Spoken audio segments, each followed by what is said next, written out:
دیرین دیرین.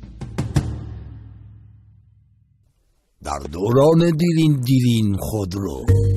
سلام، مرا خودرویی ساخته داخل ده که آن به این را دارم که هم نمیارزد و هم به احتمال زیاد آتش گرفته و سرنشینانش را خواهد جزغالاند. این را نپسندم. دیگر چه داری؟ این یکی بیشتر نمیارزد، با نسیمی چپ گشته و سرنشینانش را خواهد لورداند. این هم خیر. و دیگر چه؟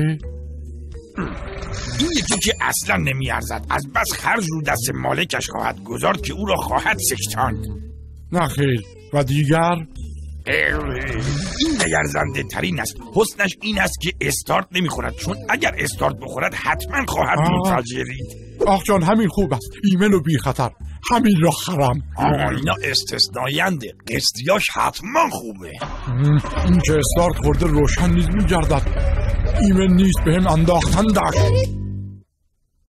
خالی هم نزدن، رونق فراوان داشت. الا یا تعارف نزننده، چه خوری؟